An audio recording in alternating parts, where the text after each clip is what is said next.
भूर्भुवः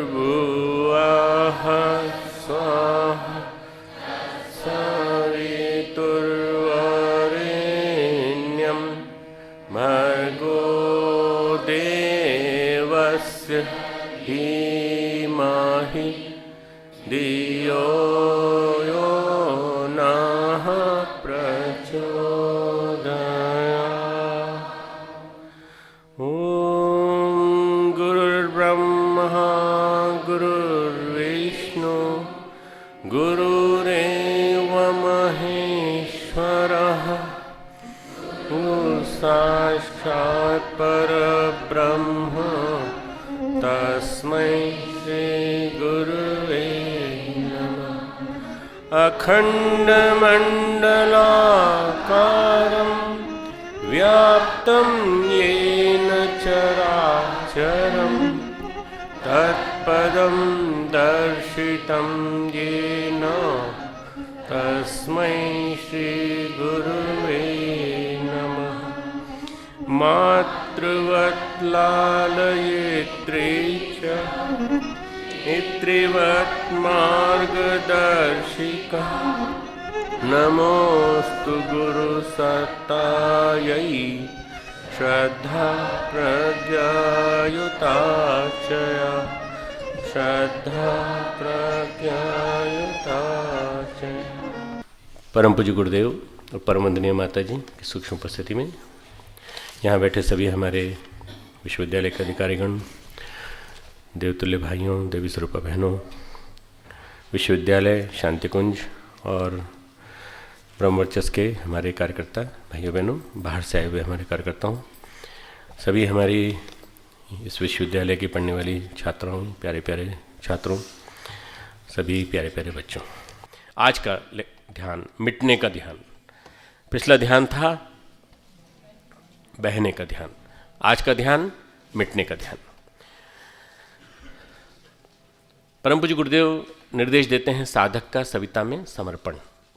कहते हैं ना, सविता में समर्पण, विसर्जन, विलय। समर्पण का नाम है बहना, विसर्जन का नाम है मिटना और विलय का नाम है उनके जैसा हो जाना। ये जो गुरुदेव के निर्देश हैं, समर्पण, विसर्जन, विलय, इसको हम समझने की कोशिश करें। विसर्जन यानी मिटना। विसर्जन, merge your identity, merge your identity.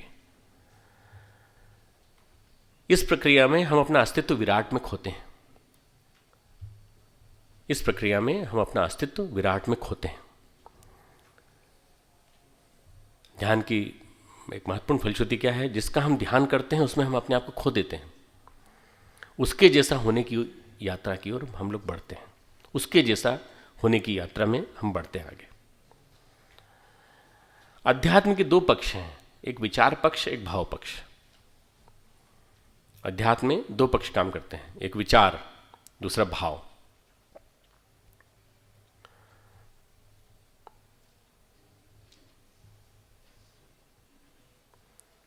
अध्यात्म के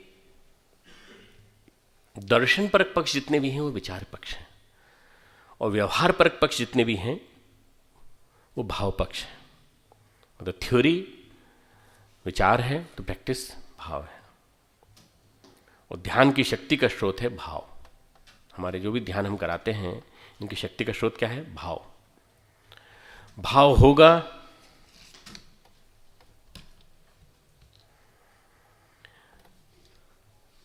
भाव होगा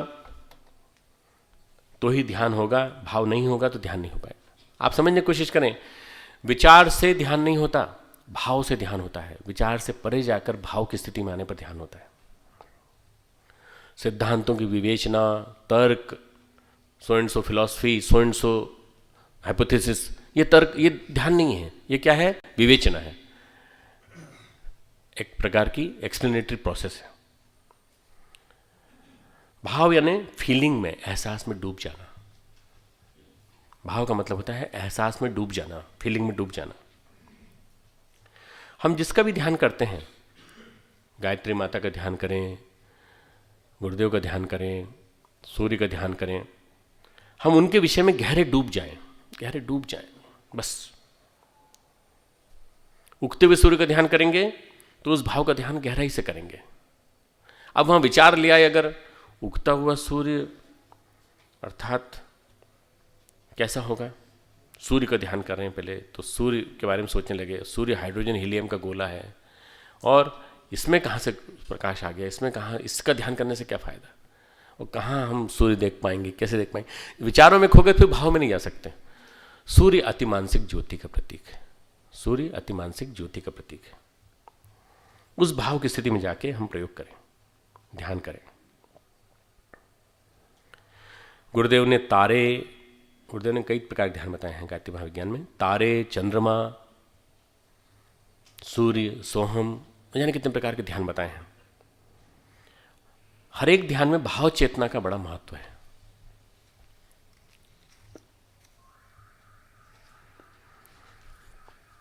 ध्यान जो है वो योग व तंत्र का विषय है। ध्यान जो है योग और तंत्र का विषय है।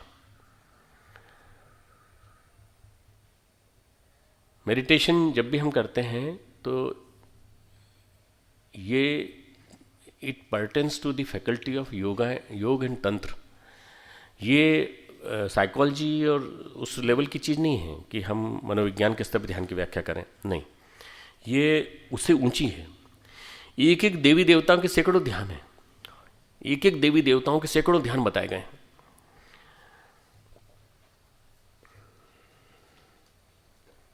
रुद्र रूप ध्यान बताया गया भगवान शंकर का, मृत्युंजय रूप ध्यान बताया गया है, महाकाल रूप ध्यान बताया गया। भगवान शंकर के ही करीब 100 प्रकार के ध्यान है। भगवान शंकर के अकेले के 100 प्रकार के ध्यान है। रुद्र रूप का ध्यान, महाकाल का ध्यान, मृत्युंजय रूप का ध्यान। हम चाहते क्या है, पहले तो हम सोचेंगे हम चाहते क्या है। मान लीजिए हम आपत्तियों और विपत्तियों का ध्यान कर रहे हैं कि हमारे ऊपर आपत्तियाँ विपत्तियाँ आती चली जा रही हैं और वो हमें परेशान कर रही हैं, तो हमें रुद्र रूप का ध्यान करना चाहिए। रुद्र रूप का ध्यान करना चाहिए। भगवान शंकर का रुद्र रूप जो है आपत्तियों विपत्तियों से हमें बचाएगा। हम बीमार हैं तो हमें उनके मृत्युंजय रूप का ध्यान करना चाहिए। कैसे करें? अमृत कलश लिए हुए हमारे ऊपर अभिसिंचन कर रहे हैं अमृत का। भगवान शंकर हमारे सामने खड़े हैं और अमृत लिए हुए, अमृत कलश लिए हुए हमारे ऊपर अमृत डालते चले जा रहे हैं। खुद वो विष पीते हैं पर हमारे लिए अमृत लेके आए हैं। बार बार मृत्युंजय मंत्र बोलते बोलते, महामृत्युंजय मंत्र बोलते बोलते इसी चीज़ का ध्यान। भाव में डूबे तो साधना प्रभावशाली होती है। जब तक भाव में डूबेंगे नहीं तो साधना प्रभावशाली कहाँ से होगी? ध्यान कहीं भटकता रहता है, इसलिए प्रभावशाली नहीं हो पाता।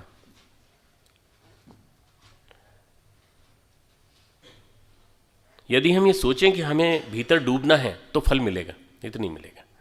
यदि हम ये विचार कर लें कि हमें भीतर डूबना है और गहराई में जाना है, कभी कभी शुरू में आनंद आने लगता है, और गहराई में जाइए और ज़्यादा आनंद आएगा। शुरू में ही अपन रुक जाते हैं तो बड़ी दिक्कत पड़ती है। बाजार में गए, शुरू की 2 दुकानों पे अच्छी चीज़ें मिल गई तो सबके सारा सामान वहीं खरीद लिया, परचेजिंग वहीं कर ली। उसके बाद पता चला कि आगे 4 दुकान बाद वही सामान आधी कीमत पे उपलब्ध था और भी बढ़िया क्वालिटी का था। तो डर लगता है फिर वहाँ क्यों रुक गए थे शुरू में। तो और भी गहराई में जाने का प्रयास करें, भीतर डूबना है तो फल मिलेगा। श्रद्धालु मांत्रिक का मंत्र चमत्कार के रूप में काम करता है। श्रद्धालु मांत्रिक जितने भी होते हैं उनका मंत्र चमत्कार के रूप में काम करता है। आप क्या हैं? ध्यान करने वाले मांत्रिक, मंत्र बोल रहे हैं। उसके मंत्र में लाखों पूजा उपचार हों, अगर श्रद्धालु मांत्रिक के मंत्र में लाखों पूजा उपचार हों, लेकिन भाव नहीं है तो कोई प्रभाव नहीं। यदि भाव नहीं है तो कोई प्रभाव नहीं है। चाहे वो कितना ही शुद्ध उच्चारण करता हो, चाहे दक्षिण भारतीय शैली से करता हो, चाहे उत्तर भारतीय शैली से करता हो, और चाहे वो उदात्त अनुदात्त सामगान जटापाठ घनपाठ सबको शामिल करके करता हो, कोई फायदा नहीं। ढेर सारे पंडित लोग कई तरह के मंत्रोच्चार करते हैं। मुझे आज तक याद है 1 साल पहले की तुंगनाथ यात्रा में हम लोग गए थे। तो मैंने देखा कि वहाँ दक्षिण भारत के 3-4 लोगों का दल आया हुआ था। वो बार पंडित जी से कह रहे थे, पंडित जी आप इन लोगों को करा दीजिए, फिर हमारा वो पूजन करा दीजिएगा, पर मंत्र हम लोग बोलेंगे। क्यों? दक्षिण भारतीय मंत्रोच्चारण होगा तो ही होगा। तो पंडित जी पढ़े लिखे नहीं थे, ज़्यादा पढ़े लिखे नहीं थे। पंडित जी तुंगनाथ के मक्कू मठ के रहने वाले हैं, जहाँ पर कि वो मूर्ति जो है 6 महीने तक रहती है उसकी, तुंगनाथ की। तो वो पंडित जी ने बहुत बिना पढ़े लिखे पंडित ने छोटी सी बात कही। उन्होंने कहा चाहे किसी भी शैली में बोल लो, मंत्र बोलने से फलेगा नहीं जब तक वो मन में अंदर से भाव नहीं आएंगे आपके। तो आप चाहे कितने बोल लो। और वही बात हुई, पंडित जी ने बड़े भावपूर्वक हमसे पूजा कराई। बाहर पानी गिर रहा था, ठंड थी, बर्फ़ गिर चुकी थी ऑलरेडी पहले से। उसके बावजूद भी हम लोगों ने मंदिर में बैठ के ध्यान किया और बड़े भावपूर्वक पंडित ने ध्यान कराया। जितना हमने दिया उन्होंने स्वीकार कर लिया। बाद में पंडित जी को लेके वो बैठे तो उनको लगा ये पंडित जी तो हमारे हिसाब से ठीक नहीं। तो पंडित जी उन्होंने कहा अच्छा पंडित जी आप बाहर जाइए, हम अपने हिसाब से कर लेंगे। पंडित जी बेचारे बाहर आके बैठ गए, हमारे साथ बातें करते रहे, कुछ नहीं बोले, परंतु अंदर से उनके मंत्रोच्चारण की आवाज़ आती रही। थोड़ी देर में आज किसी का मंत्र टूट गया, किसी का ये हो गया, तो फिर वो बाहर निकल करके वैसे निराश मन से नीचे उतर गए। मंत्रोच्चारण से कुछ नहीं होता, मंत्रोच्चारण के साथ भाव होना चाहिए। भाव, गहरे भाव में डूबना होना चाहिए। भाव में डूबे, वैसे ही भाव में डूबे जैसा हमारा ध्येय का विषय है। ध्येय क्या है? हमारा ऑब्जेक्ट, दीपक, सूर्य, गायत्री माता, गुरुदेव माता जी, भगवान शिव, ये हमारे ध्येय हैं, एम्स एंड ऑब्जेक्टिव्स। तो एम्स एंड ऑब्जेक्टिव्स के ऊपर हमारी सीधी किरण पड़नी चाहिए। ध्यान में भक्त का अस्तित्व मिटता है, ध्यान में भक्त का अस्तित्व मिटता है और भगवान प्रकट होता है। ध्यान में भक्त अपना अस्तित्व खोता है और भगवान प्रकट होता है। स्वयं को खोना नेगेटिव बात है। कई बार कहते हैं कि आपने खोने की बात क्यों की, ये तो नेगेटिव है। स्वयं को खोना नेगेटिव बात हो सकती है, पर भगवान को पाना पॉजिटिव है। नेगेटिव से ही पॉजिटिव की शुरुआत होती। इसलिए क्या करें, स्वयं को खोना नेगेटिव है पर भगवान को पाना पॉजिटिव है। सभी योगी महापुरुष, परम पूज्य गुरुदेव, श्री अरविंद, रमन महर्षि आज जिस भाव दशा में है उसको हम भगवान की भाव दशा कह सकते हैं। जितने भी योगी महापुरुष हुए हैं भगवान की भाव दशा में, इन भगवान को हमें पाना है। श्री कृष्ण ने कहा है मामेकम शरणम ब्रज। कई स्थान स्थान पर उनका उल्लेख आता है। मन मना मद भक्तो मद्याजी माम नमस्कुरु और मामेव शरणम ब्रज। तो हे गुरुनंदन अर्जुन, तो मेरी शरण में आ जा, तो मेरे आश्रित हो जा, तो मेरी शरण में आ जा। कहकर श्री कृष्ण नाम के व्यक्ति की ओर नहीं बल्कि भगवान की ओर समर्पण की बात कही है। यादव कुल का श्री कृष्ण नहीं कह रहा है कि तू भगवान श्री कृष्ण का अनुचर बन जा, तू राजा श्री कृष्ण का अनुचर बन जा, तू परमात्मा में विलय कर दे। विदेशी लेखक कई बार गीता की जब व्याख्या करते हैं ना तो ये कहते हैं कि श्री कृष्ण ने बड़ा गड़बड़ की है इसमें। वो लिखते हैं, उनका बुद्धि का मन काम करता है ना, वो कहते हैं श्री कृष्ण ने बड़ी गड़बड़ की है। बार बार कहते हैं मैं करने की क्या जरूरत है। अरे मैं से पता चलता है कि श्री कृष्ण को समर्पण करें। श्री कृष्ण को क्यों समर्पण करें? तो इसकी व्याख्या में श्री अरविंद ने लिखा है कि निरहंकारी मन वर्सेस अहम की पुष्टि, जब दो बातों को हम देखते हैं तो हमको समझ में आता है कि विराट मन को वो समझ नहीं पा रहे। श्री कृष्ण के विराट मन को समझ नहीं पा रहे। स्वयं भगवान बोल रहे हैं श्री कृष्ण के मुंह से, स्वयं भगवान बोल रहे हैं परम पूज्य गुरुदेव के मुंह से जब वो कहते हैं कि मैं युग परिवर्तन लाना चाहता हूं। स्वयं भगवान बोल रहे हैं श्री अरविंद के मुंह से जब वो कहते हैं कि मैं अति चेतन को धरती पर लाना चाहता हूं। भगवान कृष्ण के बारे में कहा जाता है कृष्णस्तु भगवान स्वयं, कृष्णस्तु भगवान स्वयं। भगवान स्वयं कृष्ण स्वयं भगवान है, कृष्ण स्वयं अपने आप में भगवान है। यही बात गुरुदेव पे श्री अरविंद पे लागू होती है। जब पुराने ज़माने में किसी ब्रह्मज्ञानी को संबोधित किया जाता था जिन्होंने कि वास्तव में कुछ अचीव किया है, तो उन्हें भगवान शब्द संबोधित करता था। भगवान वशिष्ठ, भगवान विश्वामित्र कहकर बोला जाता था। ये उल्लेख अगर पढ़ेंगे तो मिलेगा आपको। परम पूज्य गुरुदेव भी अब भगवान रूप हो गए हैं, ये हमको मानना चाहिए, क्योंकि उन्होंने अपने आप को कारण शरीर में प्रविष्ट करा लिया है। कबीरदास जी की एक छोटी सी उक्ति है, सुनाना चाहता हूँ। हियरत हियरत हे सखी, हियरत हियरना है देखना। हियरत हियरत हे सखी मैं तो गई हिराए। हीरत हीरत हे सखी मैं तो गई हिराए। अब यह हिराई का मतलब देखना नहीं है, क्या हो जाना है? खोना, गुम हो जाना। बड़े पढ़े लिखे बच्चे हैं हमारे, बहुत बढ़िया। श्लेष अलंकार है ना, एक ही शब्द के दो मतलब। कबीर देखते देखते हे सखी मैं तो, अब ये स्त्रीवाचक में बोल रहे हैं कबीर, स्त्रीवाचक में बोल रहे हैं। क्यों? ये जो संप्रदाय है, यहाँ भक्त जो है अपने आप को स्त्री मानता है, भगवान को पुरुष मानता है। जब मैं था तब हरि नहीं, अब हरि है मैं नहीं, यही कबीरदास जी कहते हैं। जब मैं था तब हरि नहीं, अब हरि है मैं नहीं, इसी को ध्यान कहते हैं। मिटने का ध्यान इसी को कहते हैं। अब जब तक मैं नहीं मिटेगा तब तक हरि नहीं आएगा, और हरि जब आ जाए तो प्रेम गली अति सांकरी, तामे दो न समाए। प्रेम की गली बहुत सकरी होती है, इसमें दो नहीं समा सकते। लाली मेरे लाल की जिद देखूं तितलाल, लाली देखन में चली मैं हो गई मैं लाल। ये स्त्रीवाचक में इसलिए कि स्त्री मन सहज समर्पण का प्रतीक है। स्त्री मन, मैंने कहा ना, हर एक साधक के मन में, हर पुरुष हो चाहे स्त्री हो, हर एक के मन में स्त्री मन होता है। समर्पण का प्रतीक है, समर्पण का प्रतीक। परमात्मा को भक्तों ने प्रीतम माना और प्रीतमा माना, और आत्मा को पुरुष माना। गोपी भाव की साधना श्री कृष्ण ने की, वैष्णवों ने की। कई में क्या करते हैं कि देखा होगा आपने कथाओं में कि लोग उठ के नाचने लगते हैं, करने लगते हैं गोपी भाव की साधना, पर उसमें दिखावा ज़्यादा होता है।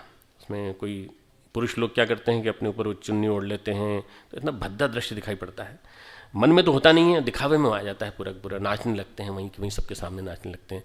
लगता है कि जितना हम नाचेंगे उतना लोगों को लगे कितने बड़े भक्त हैं, इतने बड़े सेठ जी नाच रहे हैं गोपी भाव में। न गोपी है, न भाव है, कुछ नहीं है, दिखावा है और कुछ नहीं है। सब भगवान कृष्ण आके बैठ गए तो फिर हालत खराब हो जाएगी उनकी। कबीर जो है निर्गुण उपासक है। जब मिटने की बात कहते हैं तब प्रेमी की भाषा में बात करते हैं। जब मिटने की बात करते हैं तो भगवान प्रेमी की भाषा में बात करते हैं। सूफी धर्म में, सूफी संप्रदाय में भगवान प्रेमी का है और भक्त प्रेमी है, उल्टा है। यहाँ तो भगवान प्रेमी था, भक्त जो था प्रेमी का। यहाँ क्या है, भगवान प्रेमी का है और वो प्रेमी है।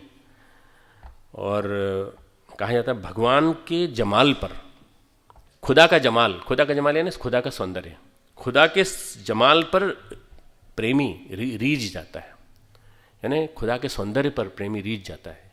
ये मिटने का ध्यान है, ये मिटने का ध्यान है। कुल मिलाकर ध्यान मर मिटने की बात है, अपने आप को भगवान पे मर मिटाना। अब मैं ना रहे, अब कुछ न रहे। मैं हट गया तो भी भगवान ही रहेंगे, फिर वो कौन रहेगा? अगर मैं हट गया, जब मैं था तब हरि नहीं, अब हरि है मैं नहीं।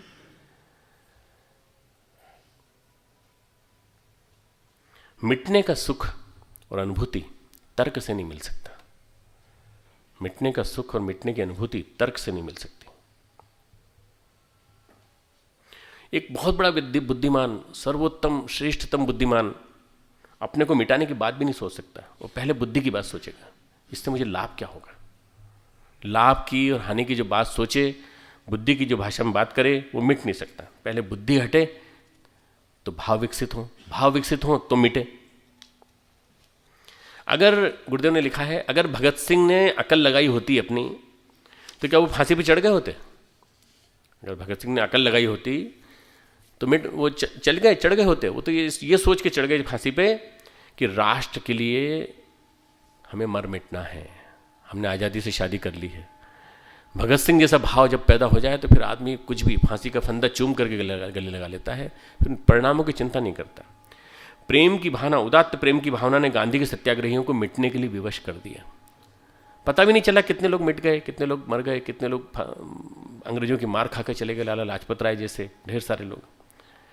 अध्यात्म का राज्य भाव राज्य है। अध्यात्म का राज्य भाव राज्य है।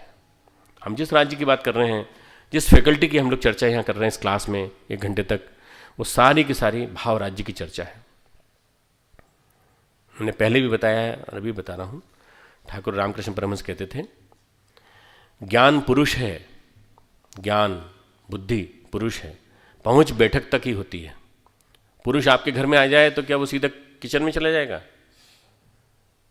अगर पुरुष किसी अपरिचित व्यक्ति के घर चला जाए तो बाहर कहाँ, ड्राइंग रूम में बैठता है ना? अंदर तो नहीं जाता, सीधा किचन में तो नहीं जाता है।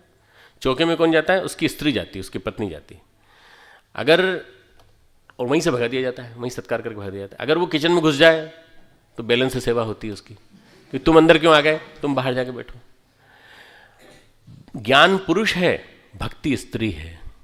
रामकृष्ण परमहंस कहते हैं ज्ञान पुरुष है, भक्ति स्त्री है, सीधे हृदय तक चली जाती है, सीधे हृदय तक जाके प्रवेश कर जाती है।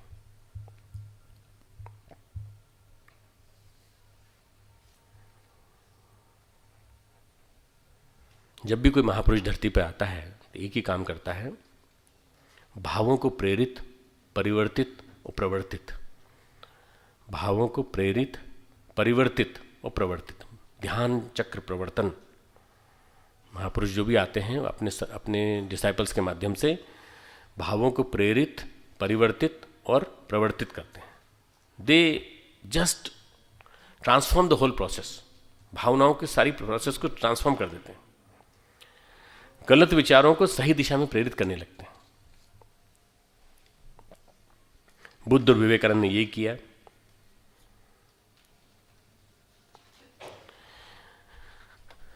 विवेकानंद एक दिन भाव मुद्रा में बोले, नोबल मैं अब बड़ी साधना की तैयारी कर रहा हूं। 1899 1900 की बात है। तो नोबल ने, भगिनी निवेदिता ने सोचा कि शायद अल्मोड़ा में इतना बड़ा मंदिर बनाया है, अल्मोड़ा के पास लोहा घाट में उनका केंद्र बना हुआ है, तो उनका अल्मोड़ा में जाके शायद साधना करेंगे इसलिए बोल रहे हैं। तो उन्होंने कहा नहीं, मेरा मंदिर में जाने का कोई मन नहीं है, मैं तो यहीं रह करूँगा। कैसे? मैं राष्ट्र निर्माण के लिए भावनाओं को उद्वेलित करूँगा, मैं राष्ट्र निर्माण के लिए, राष्ट्र की आज़ादी के लिए मैं ऐसे महापुरुषों को उद्वेलित करूँगा जो जन्म लें और 100 वर्ष के अंदर इस देश को आज़ादी दिलाने की प्रयास करें। राजनीतिक आज़ादी, आध्यात्मिक आज़ादी, सांस्कृतिक आज़ादी। जो भी व्यक्ति हमारी उंगली थामे वो भाव सूत्र थामता हुआ चला जाएगा और बदलता हुआ चला जाएगा। ये स्वामी विवेकानंद ने एक विजनरी की तरह से इस बात को कहा था। परम पूज्य गुरुदेव ने एक बात कही है, हम बिछुड़ने के लिए नहीं जुड़े हैं। गुरुदेव का एक लेख है, हम बिछुड़ने के लिए नहीं जुड़े हैं। बहुत ही सार्थक लेख है, कभी पढ़ने का मौका मिले तो पढ़ना आप लोग। गुरुदेव ने ये बात इतनी मजबूती के साथ कही कि वह एहसास कभी गुम ही नहीं होता, वह एहसास कभी हमारे से खोता नहीं। अर्थात गुरुदेव से हम जुड़े हैं बिछुड़ने के लिए नहीं, उनसे मर मिटने के लिए, उनके साथ मिलने के लिए। स्थूल शरीर की, सूक्ष्म की अपनी सीमा होती है। सूक्ष्म शरीर में लोग लोकांतर तक भ्रमण कर सकते हैं, किंतु जब सूक्ष्म शरीर का उच्च स्तरीय विकास होता है तो हम ऋषि लोक तक पहुंच पाते हैं। कुछ जो विकसित नहीं हो पाते वो प्रेत लोक, पितर लोक में रहते हैं, पर इससे आगे पहुंच नहीं उनकी। परंतु जब कारण शरीर की यात्रा, भाव शरीर की यात्रा, इसकी कोई सीमा नहीं है। भाव शरीर की यात्रा से हजारों साल तक अपना अस्तित्व बनाए रखा जा सकता है। भाव शरीर, कारण शरीर जो सशक्त बना लेते हैं जीते जागते। गुरुदेव ने सूक्ष्मीकरण की साधना की और अपने कारण शरीर को सशक्त बनाया। श्री अरविंद ने अपनी मौन साधना की, सावित्री साधना, उन्होंने अपने आप को मौन, एक प्रकार से अपने आप को कारण शरीर को विकसित किया। हमें श्री गुरुदेव और श्री अरविंद के प्रति भाव से बंधना होगा, भाव से बंधना होगा, विचार से नहीं। विचार उनके श्रेष्ठ हैं, विचारों का चिंतन करो, ठीक है। बौद्धिक भाव, बौद्धिक चिंतन है, वो भी अपने जीवन में उतारो, पर ध्यान भाव की प्रगाढ़ता का नाम है। ध्यान भाव की प्रगाढ़ता का नाम है। जैसे काली के भक्त काली को बुलाते हैं, हम गुरु के भक्त हैं तो भाव से गुरु को बुला सकते हैं। जितना जितना हम अपने आप को मिटाते हैं, हमारी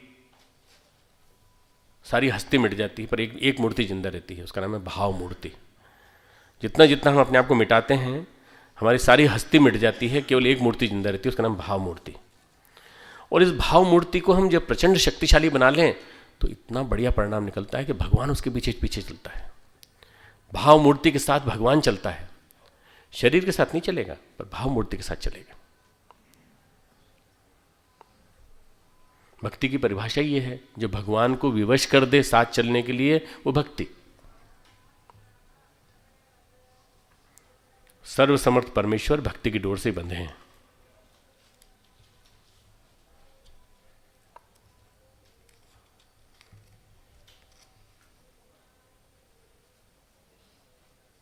ध्यान के रूप में कब उभरेंगे भगवान? जब तक हम अपने आप को मिटाएंगे नहीं। मिटाने में सुख की अनुभूति होना चाहिए। अहंता मरनी चाहिए, आराध्य जिंदा होना चाहिए। मिटाने में, किसी भाई ने कहा ना कि हमें कष्ट होता है, दर्द होता है, मिटाने में सुख की अनुभूति होना चाहिए। अहंता मरनी चाहिए, आराध्य जिंदा होना चाहिए।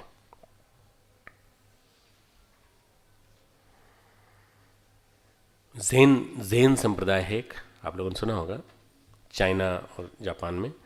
ध्यान की प्रथम झलक को सतोरी कहते हैं। सतोरी, SATORI। इसको सटोरी मत पढ़ना, सतोरी। समाधि की पूर्व भूमिका को कहा गया है कि अगर पहली झलक दिखने लगे तो इसका मतलब समाधि की स्थिति आने वाली। यह झलक जो ही मिलती है त्यों ही भक्त को भरोसा हो जाता है कि अब अगली झलक में भगवान दिखेंगे। वह आनंद के वशीभूत हो जाता है और सोचने लगता है किस तरह और मिटाएं अपने आप को। जब भाव प्रगाढ़ हो तभी झलक मिलेगी, नहीं तो नहीं मिलेगी। जब अहम मिटना चालू होता है, जब अहम मिटना चालू होता है हमारा, मिटने की बात करें सारी शुरू से लेकर अभी तक, पहली शुरुआत बड़ी दुखद होती है। अहम की शुरुआत, अहम के मिटने की शुरुआत बहुत दुखद प्रक्रिया शुरू होती है। क्या होता है? अरमान मिटते हैं, महत्वाकांक्षाएं मिटती हैं। अरमान थे कि हम ये करेंगे वो करेंगे, हमारे माता पिता के अरमान हमारे बारे में ये थे, हमारे अरमान हमारे बारे में ये थे। अरमान मिटते हैं, महत्वाकांक्षा मिटती हैं, भविष्य मिटता है, अतीत मिटता है, सुखों की लालसाएं मिटती हैं। जब ये सब मिटता है तो कई बार घबराहट भी होती है।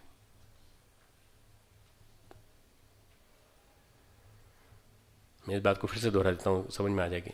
अहम को मिटाना में पहली जो स्थिति होती है बड़ी दुखद होती है। क्या होती है? अहम जब मिटता है तो पहली चीज़ होती है कि अरमान मिटना चालू होते हैं। हमारे अरमान, हमारी महत्वाकांक्षाएं, हमारा भविष्य, हमारा अतीत, हम ये हो जाते, काश हम ये न करते तो ये हो जाते, सुखों की लालसाएं, उनको तो ये सुख मिल गया, हमें क्यों नहीं मिला, ये मिट जाती हैं। कई बार घबराहट होती है, विलीनता की दिशा आती है तो और भी परेशानी होती है। जब विलीनता की दिशा आती है तो बहुत परेशानी होती है।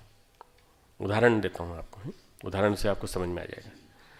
स्वामी विवेकानंद जन्मे नरेंद्र नाथ के रूप में, उनको माँ मिली, देह मिली, तो भगवान को भी विस्मरण हो जाता है। भगवान के पार्षद को तो विस्मरण होना स्वाभाविक है। देह मिली तो विस्मरण हो गया, उन्हें भी हुआ कि वो कौन है।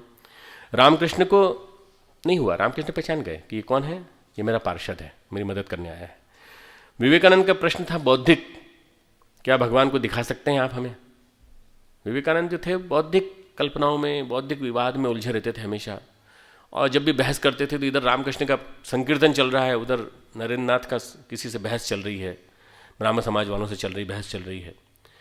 विवेकानंद का प्रश्न एक बार बौद्धिक जो आते ही उन्होंने कहा भगवान को दिखा सकते हैं, तो उन्होंने अपनी उंगली से उनके हृदय को छुआ। वो घबरा गए और बोलने लगे, आपने मुझे क्या कर दिया? मेरे भी तो माँ बाप हैं, मेरा क्या होगा? शरीर का होना, शरीर का होना, माँ बाप का होना, घर दरबार का होना, राजपाट का होना, ये सब याद आ जाता है एकदम। ये आप क्या कर रहे हैं? आप सब कुछ मिटा रहे हैं। सब मिटना चालू हो गया। उसके बाद रामकृष्ण परमहंस ने वो झलक दिखाना बंद कर दी। परंतु वो जो अंदर से जो पार्षद जो भाव लेके आया था कि मुझे ये देखना है, मुझे ये देखना है, मुझे सिद्धि प्राप्त करनी है, मुझे अंत में सारे विश्व को मुक्त कराना है, वो पार्षद के अंदर का जब वो जगाना हुआ तो उन्होंने निर्विकल्प की झलक दिखाई। एक बार निर्विकल्प समाधि कौन सी होती है, और जैसे ही समाधि में चले गए वैसे ही समाधि का ध्यान तोड़ दिया और कहा अब चाबी मेरे पास है। तब तड़प बढ़ी, तब विवेकानंद की तड़प बढ़ी अधिक से अधिक पाने की। नहीं तो उसके पहले वो विचार और अध्ययन का मोल ही करते रहते थे बस। जब तक हृदय भाव में डूबेगा नहीं तब तक हम विचारों में डूबे रहेंगे, बुद्धि में डूबे रहेंगे। मैं नहीं कह रहा कि विचारों का महत्व नहीं है, अध्ययन का महत्व नहीं है। जब तक हृदय भाव में डूबेगा नहीं तब तक हम विचारों का, अध्ययन का मोल जो है ज़्यादा समझेंगे और इसका नहीं समझेंगे। रामकृष्ण परमहंस ने नरेंद्र से पूछा, जब सब कुछ हो गया, नरेंद्र नाथ समर्पित हो गए, नरेंद्र तेरा और पढ़ने का मन करता है? नरेंद्र तेरा और पढ़ने का मन करता है? तो नरेंद्र कहते हैं ठाकुर ऐसी गोली मिल जाए कि सारा पढ़ा लिखा भूल जाऊं, ठाकुर को ऐसी गोली दिलवा दो जिससे सारा पढ़ा लिखा भूल जाऊं, यही परेशान करता रहता है। ये जो पढ़ा लिखा है यही परेशान करता रहता है। इसको कहते हैं मिटना। जो जिस गोली की बात सोच रहे ना, वो मिटने की बात है। ये जितना भी है ये भी मिट जाए। पहले क्या कहते थे वो, अरे ये क्या पढ़े लिखे थोड़ी हैं।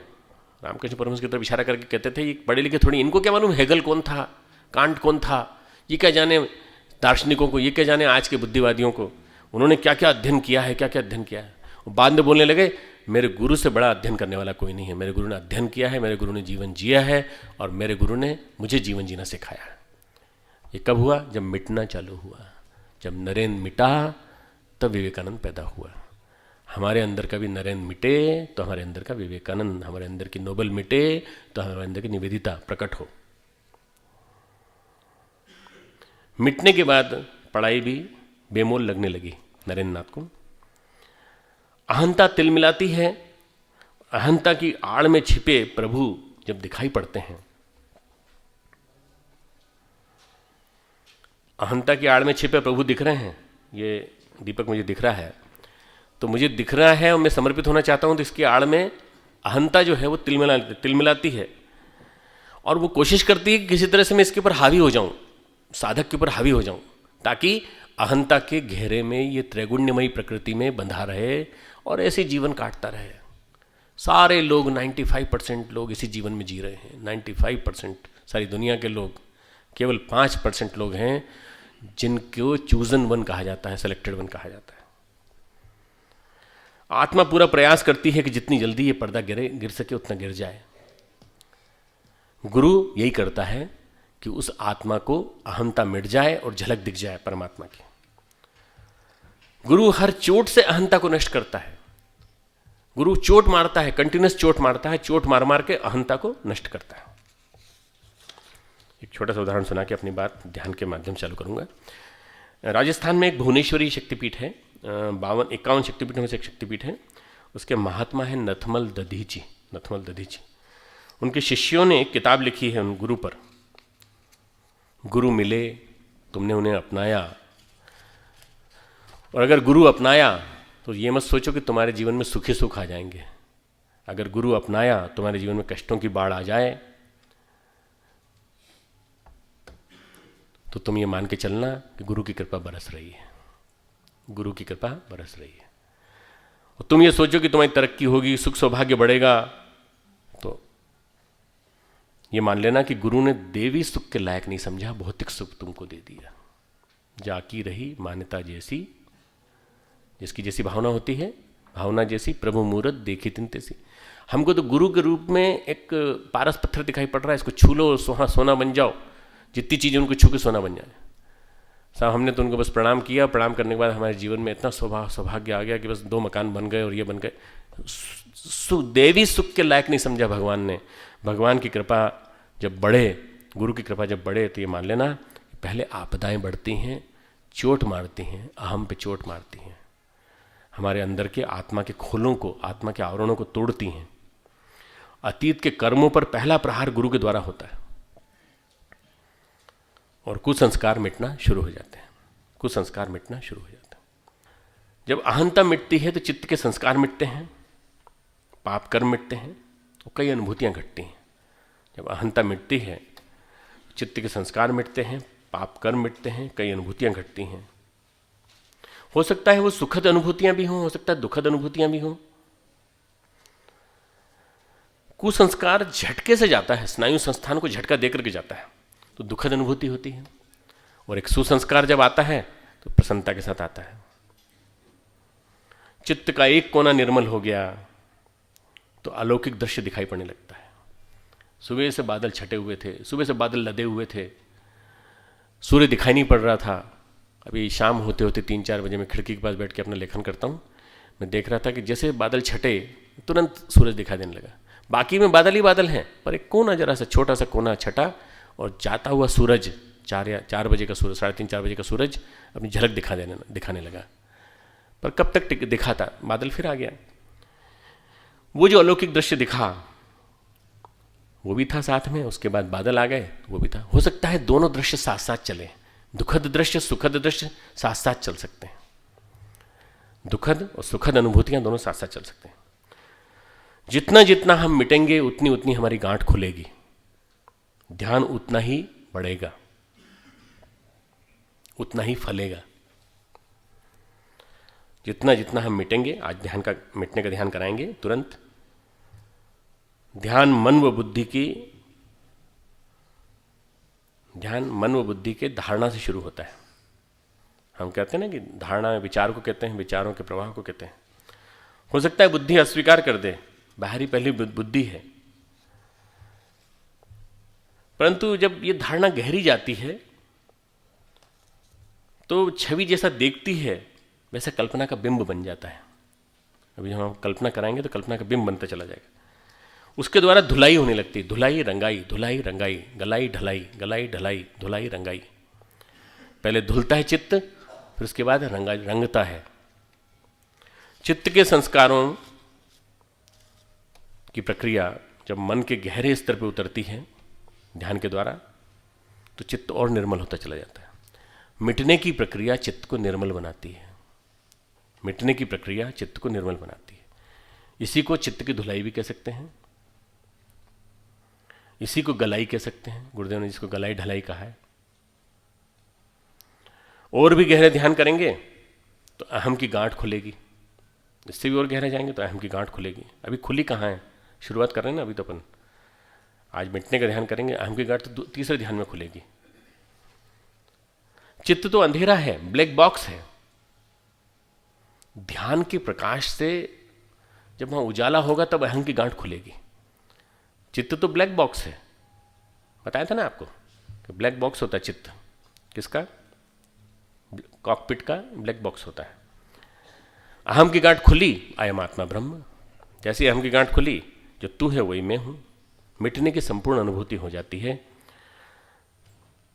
बुद्धि से शुरू हुआ, बुद्धि ने स्वीकारा, भाव में प्रवेश किया, अहम की गांठ खुली, यह मिटना शुरू हो गया। बस ये मिटने की प्रक्रिया है पूरी की पूरी। उत्तरकांड में तुलसीदास जी ने एक बात कही है, उसको चौपाई को चाहे तो लिख लें। निज उर बैठी ग्रंथि निर्वारा, निज उर बैठी ग्रंथि निर्वारा। अपने हृदय में बैठकर कसी हुई गांठ को धीरे धीरे खोलो। किस गांठ को? अहम की गांठ को धीरे धीरे खोलो अपने हृदय में बैठकर। बुद्धि में बैठकर मत खोलो। कितनी निज उर बैठी ग्रंथि निर्वारा, कितनी गहरी पेट थी तुलसीदास जी की कि वो बिल्कुल हृदय क्षेत्र में जाकर के ग्रंथि खुलेगी, चित्त के मन के क्षेत्र में नहीं खुलेगी, बुद्धि के क्षेत्र में नहीं खुलेगी। आज का ध्यान मिटने का ध्यान।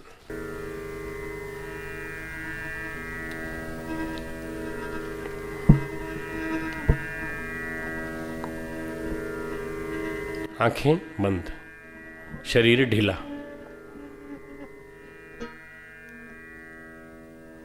आंखें थोड़ी देर के लिए खोल के दीपक को देख लीजिए। आपके सामने एक दीपक जल रहा है, जलता हुआ दीपक सबको दिखाई दे रहा है। देखें, दीपक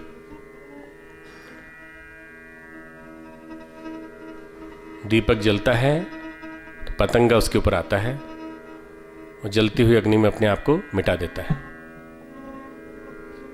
आप पतंगे हैं, जलती हुई लो अग्नि है, ध्येय है, हमारा इष्ट है, इसके साथ मिटने को तैयार।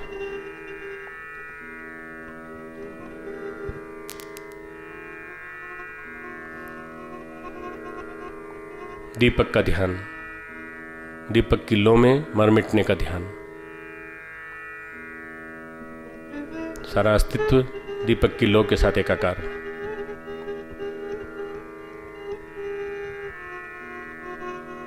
हम भी अपनी हस्ती को मिटा दें, हम भी अपने अहम को मिटा दें।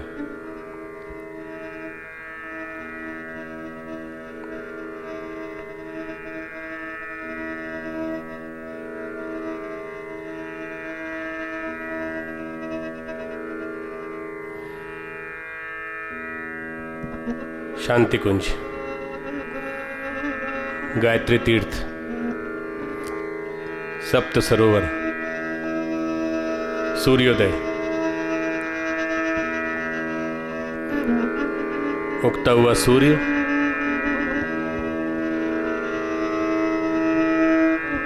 उगता हुआ सूर्य, साधक का सविता को समर्पण, समर्पण विसर्जन, विसर्जन, विसर्जन यानी मिट जाना, समर्पण यानी बह जाना, मिटना। सूर्य की आध्यात्मिक चेतना के साथ एकाकार।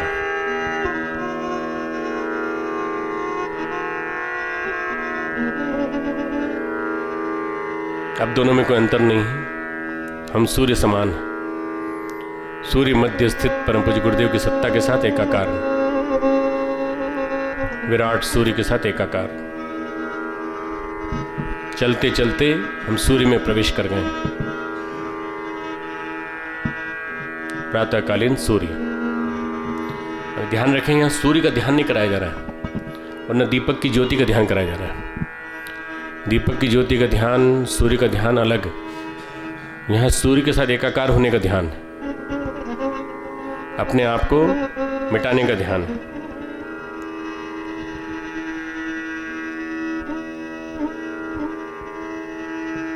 देखें, ध्यान से देखें। आपके सामने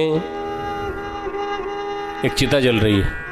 कल्पना करें, चिता जल रही है, लकड़ियां लगी हैं, जोर से आग की लपटें पकड़ गई हैं, चिता जोर से जल रही है। चिता को जलता हुआ देखें।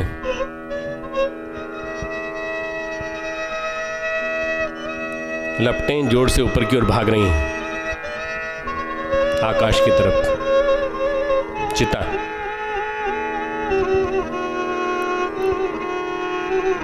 गंगा के किनारे श्मशान घाट, उसमें चिता जल रही है, लकड़ियों का ढेर।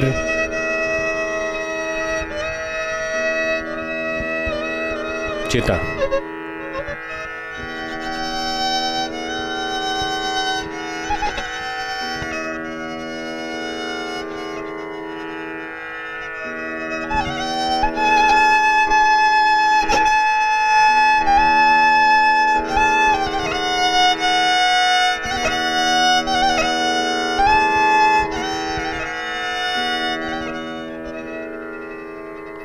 अब ये देखें कि चिता को आप देख नहीं रहे हैं, इस चिता पे आप चढ़े हुए हैं, चढ़ा दिए गए हैं। सारे मित्र परिजन आपके चारों तरफ खड़े हैं।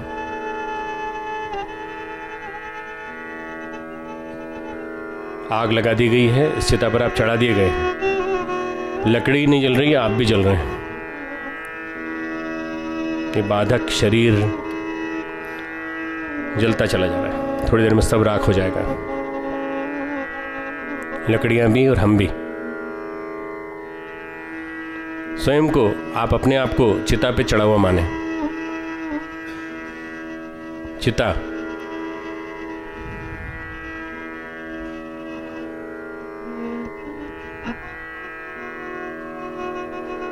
Burning fire, lighted fire, burning fire, उसके ऊपर आप लेटे हुए हैं।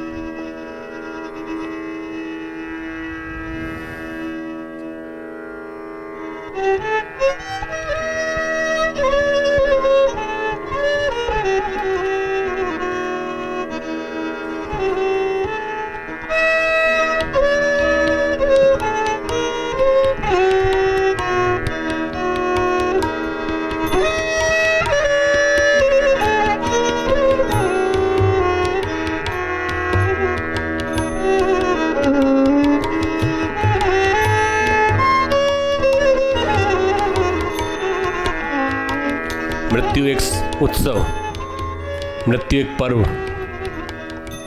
मिटना, अपने आप को मिटाना, अपने अहम को मिटाना, अपने अस्तित्व को मिटाना। एक दिन चिता जलेगी, आप भी उस पर चढ़ेंगे, सभी को उस पर चढ़ना है। आकाश की तरफ भागती हुई अग्निशिखा, देखें जोर से लपटें बढ़ती चली जा रही हैं।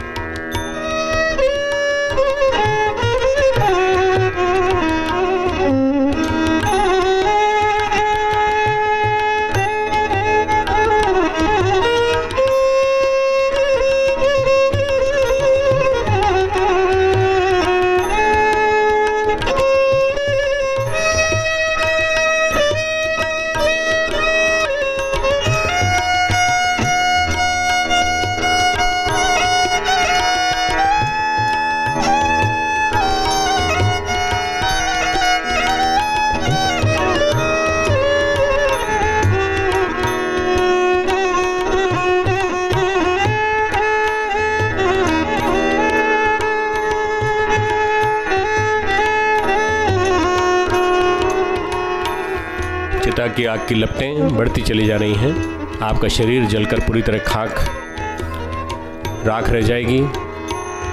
लोग विदा हो जाएंगे, मरघट खाली सुनसान हो जाएगा। आप ऊपर से अपने शरीर को देख रहे हैं। आपकी आत्मा अमर है, निर्विकार है, श्रेष्ठ कामों को करने के लिए आई थी। आपको दिखाई दे रहा है कि आपके शरीर को अग्नि दी गई, किंतु आत्मा नहीं जली। मिट जाने के अनुभव को ठीक से याद रखें।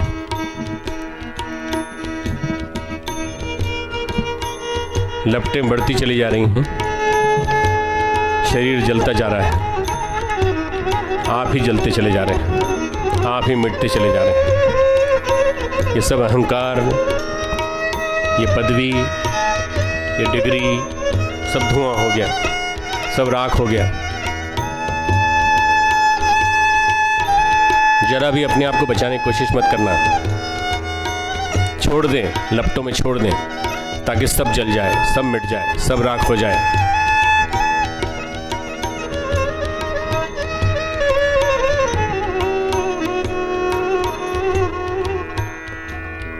नदी में तो तैर भी सकते थे, यहाँ तैर भी नहीं सकते। यहाँ कोई तैरने का उपाय भी नहीं है। लपटें सब समाप्त की दे रही हैं। अहम का धुआं, वासना का धुआं, तृष्णा की राख, सब कुछ अग्निभूत हो गया। हवाएं चल रही हैं, लपटें जोर जोर से बढ़ती चली जा रही हैं।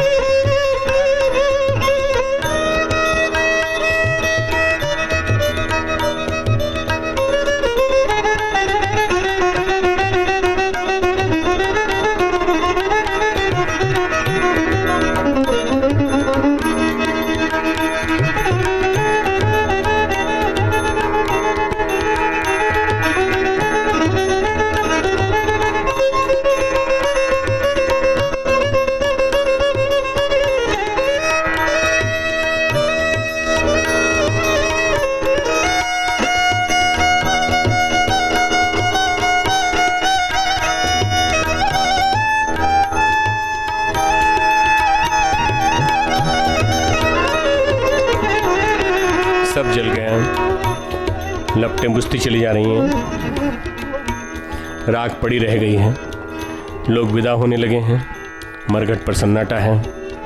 हवाएं फिर भी चलती रहेंगी, राख उड़ती रहेगी, मरघट पर कोई न कोई होगा। आज हम थे, हम मिट गए, हमारी राख पड़ी रह गई। ठीक से देख लें, कुछ बचा तो नहीं, हमने अपने पास कुछ संभाल के तो नहीं रखा। राख ही पड़ी रहना चाहिए, बुझे हुए अंगारे रहना चाहिए। आप आग भी बुझ गई, आप भी मिट गए। मिटने का ध्यान, मिटने का ध्यान, परम सत्ता के साथ एकाकार होने का ध्यान, सविता के साथ एकाकार होने का ध्यान, पतंगे की तरह दीपक की लौ के साथ एकाकार होने का ध्यान, अग्नि से परिणय कर जलने का ध्यान, चिता में जलने का ध्यान, मृत्यु का ध्यान। मरण एक उत्सव, मरण एक आनंद पर्व, रोज़ मरें, रोज़ मिटें, रोज़ अपने अहम को मिटाएं, गलाएं, मिटाएं, गलाएं, परम शक्ति से प्रार्थना करें। ओम असतो मा सद्गमय,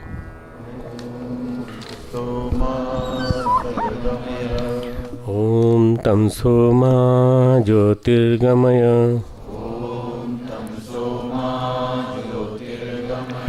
ओम मृत्योर्मामृतं गमय, ओम असतो मा सद्गमय,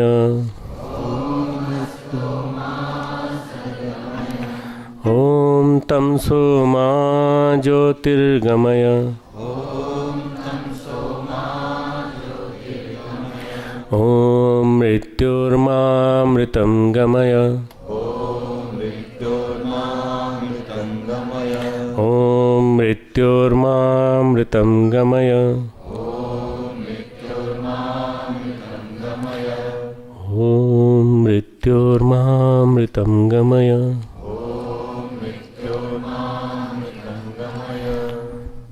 ओम शांति शांति शांति।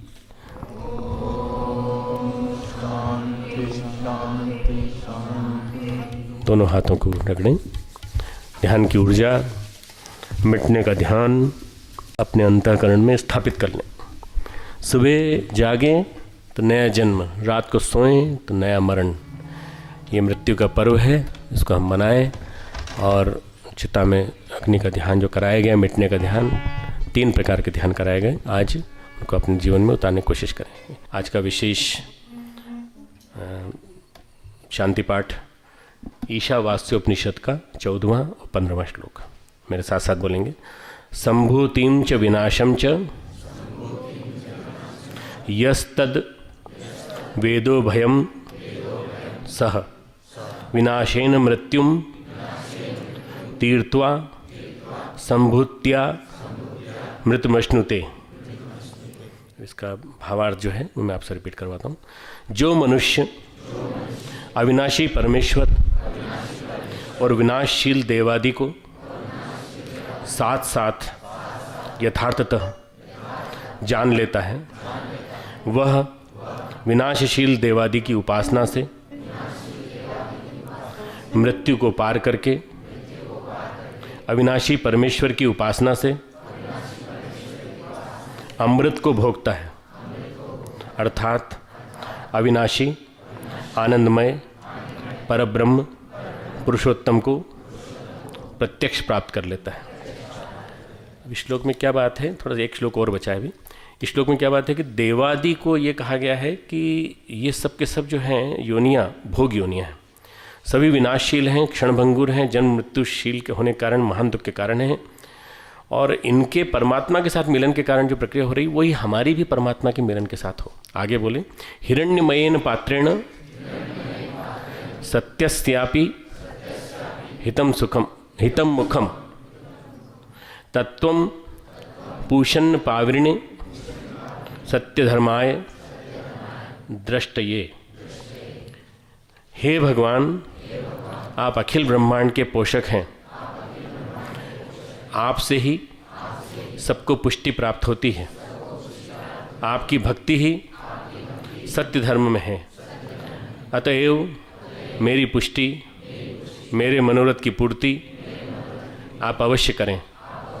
आपका दिव्य श्रीमुख, सच्चिदानंद स्वरूप, प्रकाशमय सूर्यमंडल की चमचमाती हुई ज्योतिर्मयी यवनिका से आवृत्त है। मैं आपका निरावरण प्रत्यक्ष दर्शन करना चाहता हूँ। अतएव आपके पास पहुँचकर आपका दर्शन करने में बाधा देने वाले जितने भी आवरण प्रतिबंधक हों, उन सबको मेरे लिए आप हटा लीजिए। अपने सच्चिदानंद घन स्वरूप को प्रत्यक्ष प्रकट कीजिए। दोनों हाथों कैसे रख लें। प्रार्थना करें। उपनिषद का ये ज्ञान, शाश्वत ज्ञान, ईशावास्योपनिषद बहुत महत्वपूर्ण उपनिषद है। हिरण्यमयन पात्रेण, ये हिरण्यमय पात्र हमारे जीवन में स्थापित हो, हम परमात्मा का दर्शन कर सकें। इसके पश्चात शांति पाठ। ओम शांति अंतरिक्षको शांति पृथ्वी शांति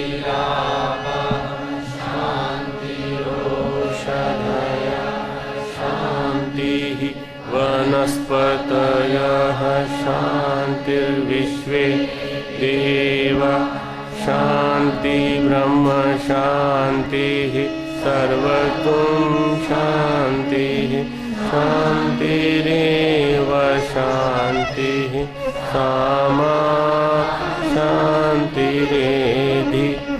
ओम शांति शांति शांति सर्वारिष्ट शांतिर्भवतु। हमें शांति मिले। हमारे आसपास का जो अंतरिक्ष है, हमारे आसपास के जो साथी हैं, हमारे आसपास का जो जल है, हमारे आसपास की वनस्पतियाँ, हमारे आसपास का जो अंतरिक्ष है, उन सब में शांति संव्याप्त हो। इस भाव से शांति का भाव। हमारे YouTube चैनल शांति कुंज वीडियो गायत्री परिवार को सब्सक्राइब करें एवं बेल आइकन जरूर दबाएं ताकि गायत्री परिवार की विभिन्न गतिविधियों की जानकारी आपको मिलती रहे।